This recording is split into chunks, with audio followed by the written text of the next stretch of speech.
You will see it when you believe it. And we say to you, test the heck out of it. In other words, make yourself believe it. Show yourself. Think thoughts and watch them manifest. Think other thoughts. In other words, notice the correlation between what you think and feel and what happens. It's accurate every single time. Adjust the way you feel, watch what happens. It's accurate every single time.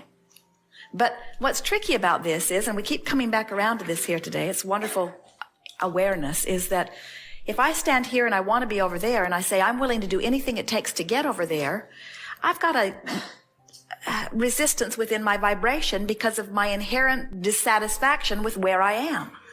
Where if I say it's lovely over here and it would be lovely over there, now I've softened that resistance. As I say, from my lovely vantage point where I feel blessed and worthy, I'm looking forward to more evidence of my blessedness and worthiness. Now you've got the whole gamut covered. In other words, can you feel how that just cleaned everything up, you see? So when you realize that you're tapped into the abundance of dollars or to the abundance of abundance, then you don't have to worry about shortage because it flows in as fast as it flows out. Then you begin to take shortage out of the equation. Then you begin to take limitation out of the equation.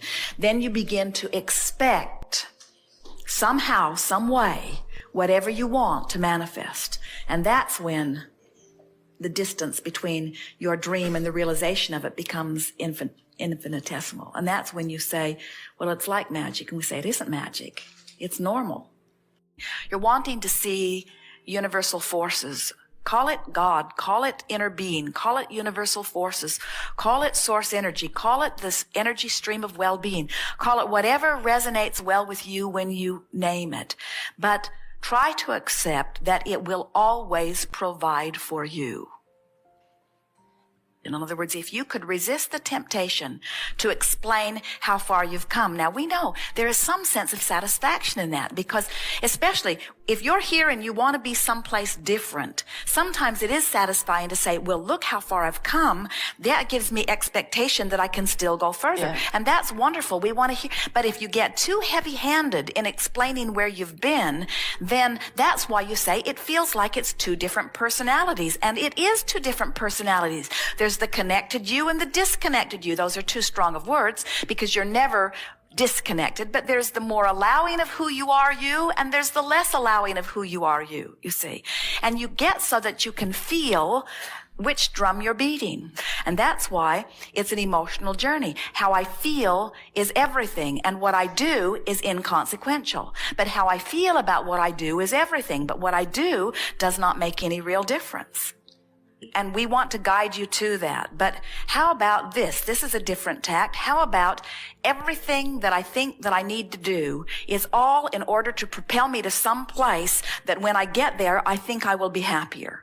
So everything that I am doing, no matter what it is, all of my lists of right and wrongs are all about me getting to a manifestation that I believe, then I will be happier. So why don't I take a shortcut and just go get happy?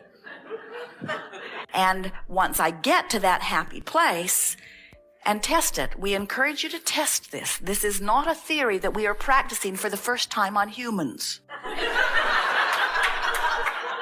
This is the way the universe operates. In other words, everything about law of attraction and this inclusion-based universe is about this. And the happier you are, the more you allow all of the things that you've been saying you want, you see. So we have an assignment for you. We want you to please you first. And we want you to tell everyone else to take a flying leap. Only thing is, in your case, there are not that many others that you will be able to tell to take a flying leap. In other words, there are not a lot of others that are making demands on you. It is your own internal contradictions. It's like Esther. She will say, I am free to do anything in the world that I choose to do. For me to ever be in a moment of complaining is as screwy as it gets. Because I'm in charge of everything about my life experience. And we say, yes, but you have these habits of thoughts that are carryovers from when you didn't believe that you were in charge of everything. Exactly. And you sort of have to release them just one triumphant whoosh at a time. Yes. Well, we want to clarify something that may have gotten a little out of balance. We do want you to put yourself first in the sense that your only perspective is through the eyes of self. And so as you find thoughts that feel good to self, now you're connected to your source, and now you have plenty of resources that you can flood to whatever is your object of attention. But we see a lot of people who are joyously helping others, and it seems overtly putting others first. And in doing so, they are having great satisfaction and joy in the process of it. In other words, a mother who tends to her child is certainly putting her child in the position that you would call first, but she is getting enormous satisfaction from it because she is fulfilling something that she's intended for a very long time. So there's no discord in that. The discord comes in doing something for someone and resenting doing it. In other words, you are putting yourself first when you are serving others and joyful in the serving. The discord comes when you are feeling that your resources are limited and there's not enough of you to go around, and so you are doing it out of obligation rather than out of wanting to do it. So let's just back up and approach this whole subject a little differently, and let's call it allowing and resisting rather than doing for others or doing for myself. Allowing or resisting. So I can do for myself and allow the energy to flow, or I can do for others and allow the energy to flow. Or I can do for myself and not allow the energy to flow, or I can do for others and not allow the energy to flow. But it's not the action, it's not the function of what I'm doing, it's the function of how I'm feeling while I'm doing it, you see. So as we've been talking about these different emotional set points, we can feel that you have come a long way. In other words, you can feel that you have been coming more and more into self-appreciation, especially recently, but over time. It's something that everyone is born doing, and then many of you lose as you're trying to find your relationship to everyone else around you, and then most eventually come back around to it. In other words, you always do when you make your transition. Sometimes you see very little ones selfish enough to kick up a ruckus in order to make sure they get what they want, and very old ones selfish enough to kick up a ruckus to make sure that they get what they want. But in neither of those cases is there alignment in the way we mean it. In other words, we don't want you to think that you have to kick up a ruckus in order to demand something from someone else. We want you to understand that the entire universe is ready to comply with you. You just have to find the balance that lets the universe comply. And so the way you do this, the way you selfishly put yourself back in the place that you allow well-being to flow to you in the way you deserve and in the way that is absolutely normal, is just through trial and error. In other words, you throw some fits and see where it gets you. And you soften and appreciate and see where that gets you. In other words, it truly is person by person, subject by subject, just feeling your way until you feel it click into place. It really, really is that. It's an interesting thing when you stand all by yourself and realize that everything that has happened is coming to you by you. And then you say, but it's not turning out quite the way I wanted it to. So now I have to take responsibility, and I must not be doing a very good job. That sort of enhances your own feeling of self-loathing. And so then we say, well, then blame it on your mother for a while and try to relieve that sense. Give yourself some relief. And you say, oh yes, that does feel better. And then there's my mother, there's my mate, there's the economy, there's the president, there's the government, there's the past lives. In other words, I have a long list of things that I can blame, but now I feel I have no control.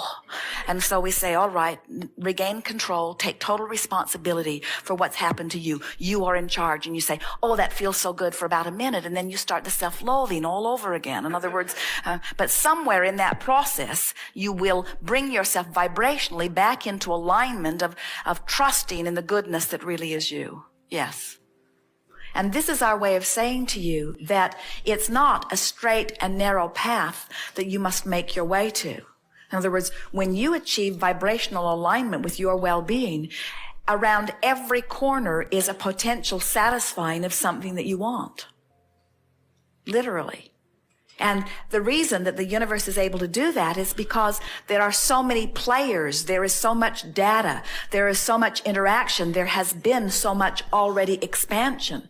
In other words, the ingredients are already here.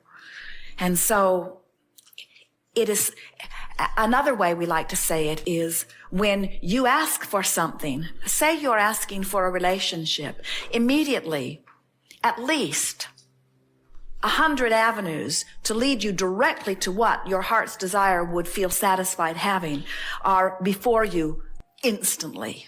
At least 100 options. But if you're not in vibrational alignment with them, there might as well not be any.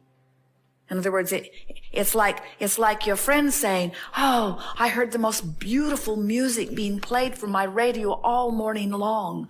I had my radio dial set on 98.6 and it was rapturous. And you said, I didn't hear it. Well, did you have your radio dial set on 98.6? No. So if you're tuned up, if you're in alignment with what you want, then it's there, it's there, it's there, it's there, it's there, it's there, it's there. It's about vibrational alignment. By the time you were able to identify it in thought as a desire, it's done. If you can think it, the components are here, and you can realize it as quickly as you line up with that. In other words, if you say, I want a prize, the universe says, very well, we will line up endless opportunities for you to have your prize.